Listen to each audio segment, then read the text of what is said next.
El terror social también me gusta mucho, las distopías que juegan también con el terror. Pues es que cualquiera de las clásicas, nosotros hemos trabajado, por ejemplo, en profundidad 1984 y, y ese es un libro de terror para mí, o sea, claramente. No es solo una distopía social o un libro sobre sociología, antropología y filosofía, ¿no? Para mí tiene un componente de terror fundamental, terror psicológico, enfocado en cerrarnos en una caja en la que cuando estás leyendo estás dentro de ese mundo y te das cuenta de hasta qué punto Orwell manejaba ciertos patrones, ¿no? Y veía claro, ¿no? Cómo se podía manipular a la gente y convertirla en una especie de esclavos mentales de un sistema que lo que pretende es seguir explotando una maquinaria total y absolutamente destructiva, ¿no? Y Perdona que te sí. interrumpa. Yo no lo he leído aún, lo tengo pendiente porque he oído maravillas, pero hay mucha gente que dice que ya no, o sea, que está muy cercano a lo que es la realidad actual. ¿Tú crees que es verdad eso?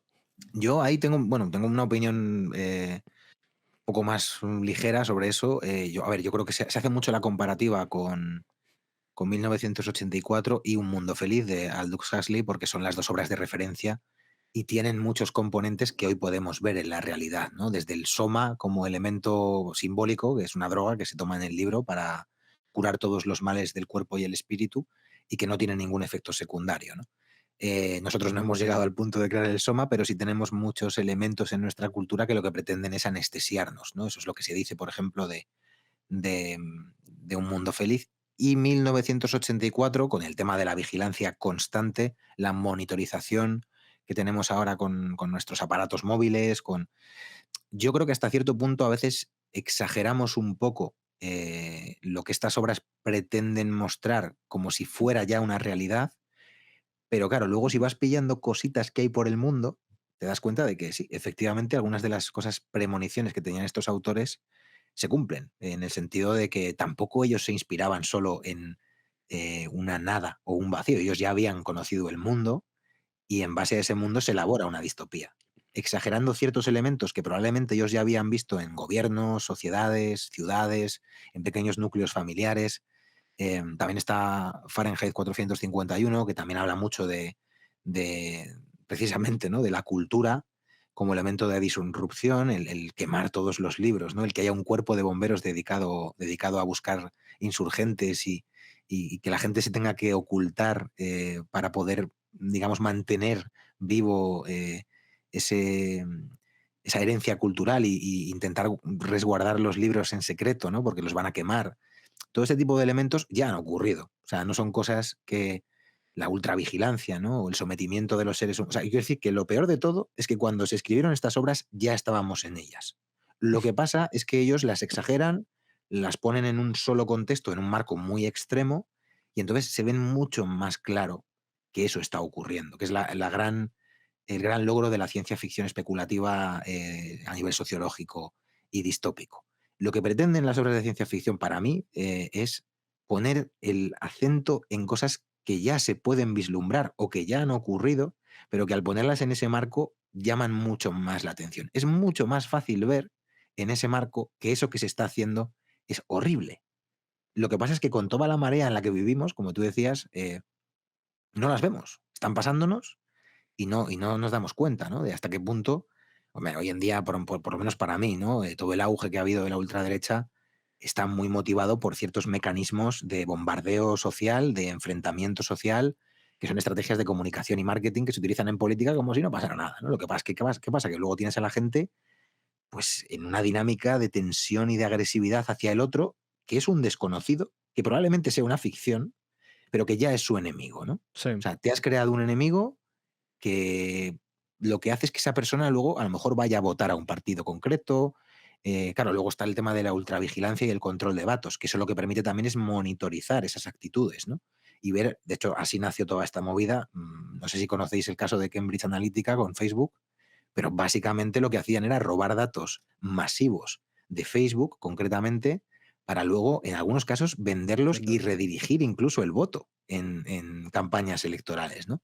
Se utilizó, de hecho, en el Brexit este tipo de herramientas y efectivamente se localizan cierto tipo de actitudes por nuestras interacciones con nuestros aparatos tecnológicos y redes sociales y muchas veces la gente piensa, coño, es imposible que a mí, viendo cierto tipo de publicaciones, me empujen a ir a votar a alguien. Hombre, no es una dinámica que funcione de un día para otro, pero muchas veces sí que lo que consiguen, por ejemplo, uno de los trabajos que hacía en estas aplicaciones, que es muy de 1984, es devorar la mente de aquel que, controlando un poco sus actuaciones a nivel social, lo que haces es que no vaya a votar, porque le empujas a pensar que no importa a quién vote, y eso con un bombardeo mediático, evidentemente, ¿no? Y lo que sí es innegable es que eso lo concretan y lo llevan para mí, a una cumbre narrativa las dos obras, ¿no? Tanto 1984 como Un Mundo Feliz. Pero ya te digo, es que aquí habría que ir viendo casos muy concretos por países que efectivamente están utilizando herramientas que para muchos resultarían distópicas y sin embargo están normalizadas, ¿no? Claro, a mí, por lo que me has contado, el ejemplo más actual o contemporáneo que se me ocurre parecido a esto es Black Mirror, ¿no? Que es Ujú. un poco este rollo. Y ya a raíz de esto te quiero preguntar a ti, ¿no te da miedo que con todas estas obras de distopías, que fue lo que dices tú, ¿no? Al final es una crítica de algo que está ocurriendo llevado al máximo esplendor en un contexto. ¿No te da miedo que la gente no lo frene? Quiero decir, hemos tenido miles de obras donde, por ejemplo, ¿vale? La IA se revela contra el mundo y hay Ujú. robots, Terminator, etcétera.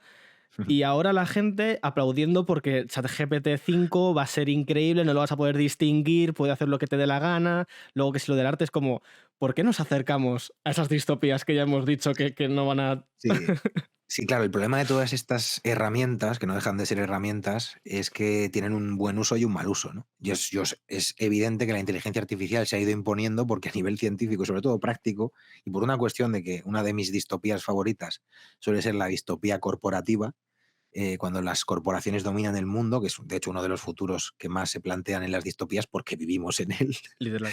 Y yo creo que el lobby es evidente que tiene un peso casi a veces mayor que los propios gobiernos de según qué cosas, ¿no? El lobby tecnológico, por ejemplo, hoy en día es uno de los más poderosos del mundo y evidentemente si ellos controlan esa tecnología de la IA en esa carrera, porque existe una carrera por controlarla, tiene una competencia más comercial, pero también una competencia por países, se pueden establecer este tipo de márgenes distópicos en los que evidentemente la IA se utiliza como un ánimo de sustitución de cosas que no queremos que sean sustituidas, como por ejemplo nuestra existencia, ¿no? Claro.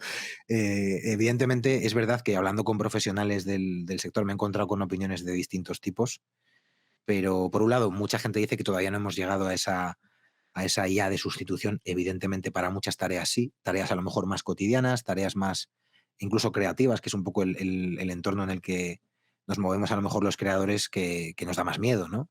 La gente que trabaja con la voz o que trabaja con los textos o que trabaja con un pincel, con una ilustración, ¿no? Y de repente te das cuenta de que la máquina puede hacer cosas parecidas a las que haces tú o mejores, más barato y de una calidad más o menos aceptable, ¿no? Y claro, lo que ves, yo no veo una sustitución inmediata, ni mucho menos. Yo lo que sí que veo es mucha más competencia. Por menos pasta encima y probablemente es algo que inevitablemente la audiencia vaya aceptando. Pero no siempre. Yo esto lo hablo también con muchos amigos artistas. Yo creo que lo que hay que defender también siempre es que nos va a gustar, igual que nos ha gustado la artesanía, incluso aunque haya aparecido todos los procesos de mecanización e industrialización, el arte, digamos, de imprenta automática siempre ha valido menos y siempre va a valer menos que una obra original de un autor que te está vendiendo su número uno, ¿no? El que ha servido para hacer las copias, como quien dice, ¿no? Ese tipo de dinámicas están ya en el mercado y ya me parece más casi una cuestión de dinero y de mercado que realmente de sustitución plena, ¿no? Lo que pasa es que, claro, también lo que hay aquí es un peligro para muchos de sustitución de los procesos de aprendizaje del artista y del creador, y en general de la especie humana, ¿no? Que es donde a mí sí me da más miedo todo esto, porque no creo que vaya a aparecer Skynet mañana, pero sí creo que nos vamos a acomodar. No sé si has visto la peli de Wall-E de Pixar, que igual Sí, no sé si es el mejor ejemplo, ¿no? es que es Pero estos, literalmente eso, nos acercamos a estos eso. señores, sí, señores gordos en sofases automóviles que básicamente están todo el día consumiendo ficción, hablando por internet, comiendo comida basura en forma de batido y no hacen absolutamente nada que merezca la pena, ¿no? Claro, aquí entras en el cuestionamiento de nuestra propia sociedad y de cómo, pues, al final no queremos convertirnos en una idiocracia, porque ahí también tienes el peligro de que desaparezca el pensamiento crítico y cualquier iluminado que llegue te venda su moto y te la creas, ¿no? O sea, a mí esos procesos sí me dan más miedo en esa dirección, pero no soy ni mucho menos alguien que crea que la IA es mala por per se, ¿no? O sea, porque también tiene aplicaciones médicas, de automatización de trabajos que son muy desagradables y que nadie quiere hacer. Lo que pasa es que son necesarios para mantener una vez más un sistema de producción. Tengo una mascota, eh, una mosca que se está colando harto por aquí. ¿Sabes? A lo mejor es una de las de Black Mirror que nos está espiando ¿Cómo el molaría? capítulo de las abejas. Madre mía, qué miedo. Ya, la Bueno, verdad. en cualquier caso, lo que te decía, ¿no? Para mí, yo creo que tenemos que aceptar que la tecnología tiene un uso constructivo para la civilización y cuando podamos aprovecharlo, bienvenido sea, pero también saber dónde nos estamos metiendo. Creo que tenemos las herramientas para defendernos de los escenarios más distópicos. De hecho, ya se está legislando para proteger a los autores y creadores en el ámbito, sobre todo artístico. Muchos amigos también me decían, joder, yo, amigos que tengo que son traductores, ¿no? Te imagínate. La traducción en su momento intentó pelearse contra los sistemas de traducción automática, pero ¿quién no los utiliza hoy? Es que es un problema que también te digo que tiene mucho que ver con la evolución de los mecanismos sociales y del mercado, ¿no? Y no es que no se pueda luchar contra la sustitución de ciertas profesiones que merecen ser protegidas, sino que a veces el mercado nos impone esas condiciones y tenemos que intentar desenvolvernos en él como podamos, ¿no? Dios no quiera que nos roben la voz o nos roben el arte y lo instrumentalicen para venderlo a 4 duros, que es lo que están haciendo con muchos artistas, y a mí eso sí me parece mal, evidentemente, pero toda la complejidad que hay detrás, yo no soy un experto y no sabría decirte cómo gestionarla, ¿no? Lo que sí veo es que cada vez va a estar más presente en nuestras vidas y también tendremos que aprender a gestionarnos con ella, pero no creo que sea un apocalipsis, ¿vale? Eso, pues, afortunadamente, espero que tarde en llegar, si es que llega en algún caso, esa IA completa de la que se habla a veces en la ciencia ficción, ¿no? Que es un pensamiento frío y despiadado, ¿no? Entonces, ¿no te consideras muy pesimista referente al futuro? Joder, la verdad es que a mí esto es un problema también, Javi, que tengo yo, porque yo a veces me siento un poco irracionalmente optimista, intento siempre tener esperanza, siempre empujar por lo que creo que puede ser más constructivo, y incluso cuando las cosas están muy mal, a veces niego la realidad y digo, no, vamos a poder, vamos, y digo, al final no puedes, ¿no? Si te metes una hostia importante.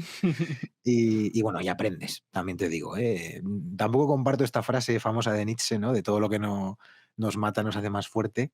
Creo que a veces lo que no te mata te deja hecho una puta mierda y Eh, necesitas un par de años para recuperarte y cambias incluso tu forma de ser y de ver la vida por cosas que te pasan.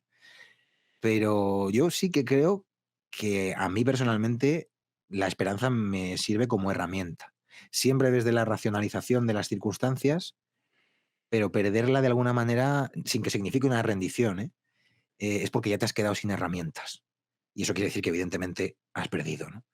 Pero es que yo creo que tenemos tantísimas batallas abiertas ahora. El problema también es eso, la saturación de frentes que hay, pero los frentes que están más claros están, si lo piensas, muy eclipsados, ¿no? Uno de los más evidentes es el tema de la ecología, ¿no? De la conservación de nuestra especie, de nuestro planeta y de todo lo que nos rodea como un todo. No estamos hablando, no, es que si no, nos vamos a morir nosotros, ¿no? O sea, estamos hablando de que tenemos un único planeta de momento y es el que hay que cuidar. A mí estas movidas de irnos a Marte con el Elon Musk, pues sinceramente me parecen humo también, ¿no? Formas de hacer negocio rápido y buscando, que sí, que es una aventura apasionante, que el tío tiene un montón de recursos metidos en esto y lo ha conseguido también, pues por todas las dinámicas que maneja él a nivel comercial y por sus películas que se monta, pero no dejamos de tener un planeta que tenemos que cuidar, ¿no? Que es una idea que me parece de lo más sencilla y simple. O sea, no estamos vendiendo nada. Y sin embargo, se ha creado también una guerra en eso, ¿no? Es como, oye, tío, que si quemas el bosque, ya no hay bosque, ¿sabes? Y es como, bueno, estos son ecologistas que quieren vendernos humo para que no. O sea, no, o sea, son cosas. Quiero decir, que es que no hay más, ¿no? Si no tienes bosque, no tienes huerta. Si no tienes bosque, no tienes acuíferos. Si no tienes acuíferos, no tienes agua limpia. Y te la van a quedar vendiendo en botellín por 4 euros, ¿no? En el aeropuerto. O sea, es que son cosas, tío, que yo personalmente no creo que haya debate. Lo que pasa es que te llega gente que te plantea debate y luego dices, bueno, pero esta persona igual no tiene intereses creados por aquí o por allá. Porque si no, ¿qué sentido tiene que a mí este señor me diga que es mejor que me vendan el agua embotellada a que yo pueda abrir mi grifo y salga agua potable? O sea, es que claro. es un debate, tío, que dices, estás ya en unas dinámicas de pensamiento que o bien alguien tiene un interés creado o bien no está defendiendo ese nivel mínimo que creo que tenemos que tener de conciencia compartida, incluso sin entrar en discursos ideológicos, ¿eh? O sea, es como pertenecemos a una sociedad y por lo tanto, si a todo el mundo le va mejor, a mí me irá mejor, ¿no? Entiendo que si todo el mundo está mejor, yo también estaré mejor. O sea, son cosas, tío, que yo a veces no me caben en la cabeza, pero bueno, te encuentras con gente que te la rebate con muchas herramientas y entonces te asustas y dices, esta persona, ¿por qué está tan empeñada en esto, no? Yo te iba a decir, mientras me estabas diciendo todo esto, que un miedo que a mí me da es el miedo a la ignorancia. Pero luego lo he pensado y digo yo, quizás es un poco juzgar a la gente, decir miedo a la ignorancia, cuando el problema real es que hay mucha gente con poder y con mucho altavoz que lo que está haciendo es engañar. Mm. Esto que dices tú del cambio climático, ya se han visto muchos políticos de extrema derecha que lo niegan y muchos problemas que son evidentes los niegan por algún motivo, por lo que dices tú, precisamente por no tener esa conciencia colectiva, los niegan. Y a mí es una cosa que me da bastante terror. Jolín, yo también me sugestiono mucho porque al leer o ver muchas obras de terror distópicas y no sé qué, digo, Ujú. uff, nos estamos acercando a esto, si esto ya existe realmente. ¿Esto va a pasar? Cuál es mi futuro con esto? Sí, el problema es que ya, o sea, ya ha pasado, ¿no? Que es lo que no, o sea, no sé ahora mismo, no recuerdo el lugar exacto, pero en Menorca, me acuerdo que llegué a una isla junto a un amigo que conoce mucho el territorio allí y me decía, bueno, hace unos cuantos siglos vinieron aquí los romanos y talaron todo esto. O sea, todo esto eran árboles y ahora el paisaje es pues, mucho más hostil, ¿no? Evidentemente, ¿no? Pero hicieron una flota, necesitaban la madera por diversos motivos y, o sea, se reventaron toda la isla de bosques para hacer su movida. O sea, eran también un aparato, digamos, una maquinaria de trabajo, el imperio que, o sea, daba miedito, ¿no? Pero eran capaces de eso, ¿no? De talarte una isla entera y hasta luego. Aquí ya no tenemos mucho más que hacer, ¿no? Em, Evidentemente, yo ya no hablo solo de las localizaciones concretas en las que está pasando algo que puedes identificar en una novela de ciencia ficción distópica. Cuando acumulas todas, como decíamos antes, en un solo escenario es cuando de repente dices, hostia, que esto mezclado con esto y con lo otro, tienes una distopía. Vivimos en un mundo que tiene cosas muy distópicas, eso es así. Es bueno que reaccionemos, como tú dices, ante la ignorancia de estos problemas, pero es muy difícil que el discurso sea contenido, porque estamos metidos también en una guerra ideológica constante, que además se fomenta, porque también es verdad que es donde yo iba un poco intentando responderte, porque tampoco tengo una respuesta definitiva a todo esto, pero sí que creo que hay muchas dinámicas que nacen precisamente de que vivimos en un sistema que las fomenta, por cuestiones económicas, de interés creado, empresarial, corporativo o el que tú quieras, sin que sea gente que necesariamente quiera hacer el mal porque son malas per se, que es donde yo voy. Yo no creo que la gente que sea más neoliberal tenga que ser más mala o peor o esté menos autorizada que yo a dar su opinión. Yo lo que creo es que muchas veces es una opinión que está basada en ciertos intereses, que a lo mejor son más individualistas o menos, no lo sé, pero muchas veces esas intencionalidades lo que hacen es obviar que se está haciendo daño de alguna manera con ciertas actitudes, pero pues lo hacemos por seguridad. O lo hacemos porque es que si no el sistema económico se nos hunde. O lo hacemos porque si no el gas se lo llevan los rusos. O lo hacemos porque si no, ese tipo de mierdas, ¿sabes? Que justifican lo injustificable. Y se utilizan como herramienta porque son herramientas de creación de miedo también. Es decir, tú le dices a tu población que si no hace algo lo va a pasar muy mal, se va a quedar sin agua potable, se va a quedar sin recursos, le va a subir el precio de la gasolina, de la comida. Le planteas tú un escenario distópico. Si no le votas o si no le haces caso a él o si no bajas la cabeza y la agachas cuando hacen cosas horribles, yo creo que todos los gobiernos en algún momento de la historia tienen cosas muy cuestionables. Afortunadamente creo que la evolución ha sido positiva históricamente hablando, creo que hemos tenido pasos de gigante en algunos momentos históricos concretos, pues a veces es gracias a las revoluciones, a veces innecesariamente, pero es lo que hay, yo creo, ¿no? También. Tras graves periodos de violencia, la gente abre los ojos y las distopías, volviendo un poco a nuestro territorio, juegan un poco con todo eso también, ¿no? Pero el paisaje, el escenario es, hemos conseguido grandes logros y hemos creado grandes calamidades. ¿Cómo gestionas tú todo esto, no? Es un poco lo que te plantean a veces, las obras de comparativa, ¿no? Narrativa, ¿no? Y de búsqueda de historias de ficción en las que tengas, digamos, las herramientas para construir tu propia distopía, ¿no? ¿Cuál es para ti la distopía, no? ¿Qué cosas hay en tu mundo real en el que vives que son distópicas, no? Pararte a pensar en esto simplemente es lo que hacen muchas obras de ciencia ficción. que te están presentando esa distopía y dices, hostia, pues esto se parece bastante a lo que me pasa a mí con mi teléfono móvil, ¿no? Y esto se parece bastante a cómo reaccionan los adolescentes cuando utilizan demasiado el Instagram, ¿no? Etcétera, ¿no? O sea, llega un momento en el que en condicionamiento, el clickbait, el uso de redes sociales con fines políticos, ese tipo de mierdas que sabemos que están mal, se justifican, ¿no? Y no entro en otros temas porque yo tampoco soy experto en muchas cosas, ¿no? De geopolítica o de demás, pero sí que veo que la literatura sirve muchas veces para que abras los ojos y para que te des cuenta de, como dices tú, ¿no? Estas pequeñas píldoras de distopía, o a veces grandes píldoras de distopía, en las que vivimos. De hecho, hace poquito me gustó mucho porque fue un comentario que nos pusieron en el podcast. Estaba buscándolo ahora más o menos a ver qué decía el escuchante, pero más o menos nos venía a decir que el terror, y en este caso el terror social, está pensado también para que miremos a la cara al miedo, lo descubramos a veces, porque si no, no sabríamos que es identificable como tal, y elaboremos incluso unas herramientas para defendernos contra esto. De hecho, tengo aquí la cita, decía, compartir un miedo es hacerlo conocido y la mejor forma de acabar con él. No, no Claro. siempre va a ocurrir, ¿no? Aquí podemos hablar de miedos más atávicos, traumas o incluso fobias, pero cuando ya lo llevamos al terreno de la distopía social, joder, ahí te puedes encontrar autores como los que hemos comentado hoy, como incluso yo recomiendo muchísimo la escucha o la lectura de Úrsula K. Le Guin, que es una experta también en tratar con la distopía y con dilemas sociales que tenemos hoy muy activos, además, de una forma muy constructiva, planteándote escenarios en los que tú tienes que plantear cuál es tu posicionamiento en eso, desde una posición de seguridad y tranquilidad, que es la que nos da el sofá de lector, ¿no? O la cama, o el rinconcito, o el metro, ¿no? Yo, cuando leí el relato, lo leí porque me llegó a través de un amigo que es, bueno, de Regi, ¿no? Uno de los fundadores del podcast, y porque también es muy estudiado en clases de filosofía, ¿no? En el caso, como tú decías, de los que se alejan de Homelas, sin hacer mucho spoiler, se te plantea la utopía total con un precio. Tiene un coste que tú tienes que decidir como lector qué vas a hacer con él, ¿no? Y claro, ese es el tema, ¿no? Que estamos en un mundo que nos obliga a elegir, en el que se nos dice que no somos nadie, muchas veces.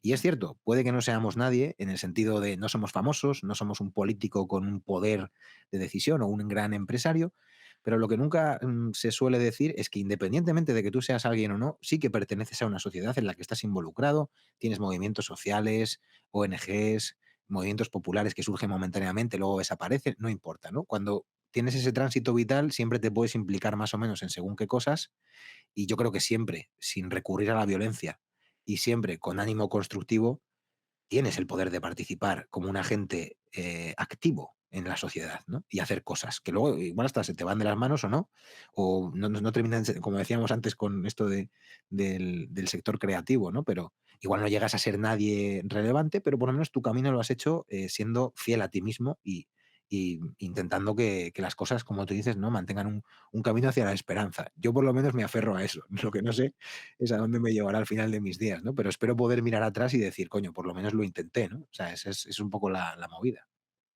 Claro, es que este tipo de terror, el terror social y distópico, tecnológico, al final es algo muy palpable. Y es algo que. Porque al final es lo que dices tú. Si tú tienes miedo a la oscuridad, pues es una cosa tuya que tienes que superar y tal. Pero el miedo a quedarse sin trabajo, a la inestabilidad, al final es algo que día a día, al menos que estés muy salvado de todo eso, al final lo vas a tener que tratar y lo vas a tener que tocar. A mí personalmente me dan mucho más miedo las películas que no son de miedo y tratan estos temas, como por ejemplo, voy a poner una típica, a mí El Hoyo, por ejemplo, me dejó Sí. reflexivo y me dejó pensando y diciendo, wow. Sin embargo, luego vi a Annabelle y dije yo, bueno, vale, Bueno, en plan, yo no soy fan de esto. Que bueno, te quería preguntar precisamente, pues, ¿tú qué opinas de las películas de terror actuales, tipo, sobre todo sí, las que hacen screams, las que van a asustar? sí, sí, es verdad que es fácil cuando conoces las técnicas, esto también son los trucos mágicos pero luego siempre hay gente que tiene un toque especial, ¿eh? O sea, yo creo que se pueden hacer grandes películas de sustos y de scream facilonas, vamos a decir, ¿no? Que es lo que se dice, bueno, construir estas escenas, bueno, depende, ¿no? ¿Por qué ciertos directores, ¿no? Como, bueno, toda la saga de los Warren y demás han triunfado tanto, cuando al final la película original también era una película pensada un poco para el scary habitual, ¿no? De Mm. gran cine de palomitas, ¿no? O de plataformas ahora, ¿no? De Netflix y demás. Yo soy fan de ambas. O sea, soy muy fan de las pelis cutres de serie Z, que lo que quiero es ver cómo de mal están hechos los efectos especiales. Y que a veces encierran también grandes homenajes, ¿no? Y como, pues, yo qué sé, desde el doctor Charles Dexter Ward de Reanimator, por ejemplo, tiene su versión cutrísima, pero que fue una película de culto, todavía lo es.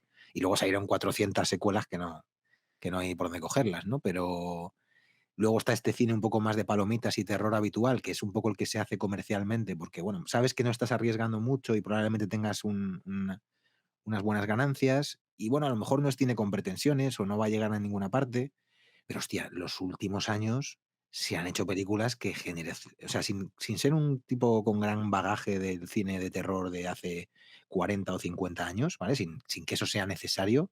Tú puedes ver hoy La Bruja, Hereditary o El Faro o yo qué sé, algunas series, ¿no? Como la del el de Terror, ¿no? Por ejemplo, El barco perdido en medio de la nada, ¿no? Y flipar completamente con todo. O sea, desde las que son un poco más scary moments, que Hereditary, por ejemplo, tiene muchos momentos de susto. Yo qué sé, The Blair Witch Project, por ejemplo, también en su momento, que fue un experimento casi sociológico la propia peli, salió muy bien, económicamente hablando, pero era una peli que hoy la pones y para muchos es de culto y otros dicen, ¿qué es esto, no? Que estoy viendo, ¿no? Y sin embargo se ha creado toda una serie de películas en torno al llevar la cámara Sí. encima, ¿no? Ya es un género propio, ¿no? Y que también tiene sus grandes momentos y sus sobresaturaciones. Yo creo que el problema es que a veces se encuentra una fórmula que funciona bien y se quiere sobreexplotar. Y es ahí donde a veces te encuentras con productos que, bah, para mí pasan un poco desapercibidos, incluso puede que te resulten innecesarios, pero yo siempre soy partidario de que la ficción en sí, la creatividad y demás, que fluya. O sea, que la gente haga cosas, que dejes también a la gente que está empezando o que hace cosas nuevas o que quiere Mm. experimentar, que pruebe, que si a alguien le gusta una cosa que a ti no te gusta, siempre con respeto, pues argumentes lo que te gusta a ti y que no, nadie va a sentar cátedra en eso nunca. Lo que pasa es que luego también ahí hay un gran embudo entre lo que se consideran ya obras maestras, ¿no? Y estamos precisamente ahora en un momento bastante difícil en todo esto, porque es verdad que la forma de consumir ficción ha cambiado mucho con las grandes plataformas y se dice que ahora se hace mucho producto para sacar ya un público, digamos, popurrí, ¿no? Es como voy a mezclar esto con esto y con eso, y si hago un producto que le guste a mucha gente, ¿no? Y salen cosas a veces un poco abyectas, ¿no? Pero no lo sé, yo ahí siempre soy partidario de que lo que hay que hacer es facilitar a los creadores que creen, sea lo que sea, sobre todo en el mundo de la cultura, y que se despliegue la cosa y ya vas viendo lo que va funcionando y lo que no. Y luego ya las academias que digan lo que quieran, que muchas veces el que manda y el que sigue mandando, y esto también te lo digo en los terrores sociales, es la gente. La gente que consume cosas, si tenemos algún poder hoy en día, parece ser que es ese, ser consumidores es lo que nos piden, y según lo que consumimos, nos intentan marcar la tendencia, pero muchas veces hay cosas que se imponen. Y precisamente uno de los mejores ejemplos está en la literatura Weir, que eran 4 colgados escribiendo en revistas de papel barato, y hoy en día, pues Lovecraft es prácticamente referencia en casi todas las pelis que se vean hoy de terror así un poco más atmosférico, tienen algún guiñito o sus directores, guionistas han leído o han consumido historias de esta generación de escritores del pulp. Sí, es verdad que comparto contigo la opinión de que tiene que haber variedad, porque yo también, o sea, yo veo legítimo que a alguien le dé miedo las películas que tienen screams y de hecho hay mucha gente que luego se queda como con la sensación de que a ver si va a aparecer pues el monstruo, el fantasma que sea detrás de la puerta. Pero yo verdad es que soy muy fan de las películas que tratan el terror de una forma diferente, pues lo que has dicho, Hereditary, La Bruja, a mí el folk horror me encanta y de hecho me gusta mucho que poco a poco se vaya experimentando más con ese tipo de terror. No sé si has jugado a un juego que se llama Soma o lo conoces, Sí, lo conozco, lo conozco. pues es un poco Me han ese me rollo. han hablado que es muy jodido jugarlo entero. Sí. Es complicado, lo pasas bastante mal, sí, sí. Sí, sobre todo porque es eso, al final no es un juego típico de survival, de susto, sino de que tiene un texto muy, muy existencialista.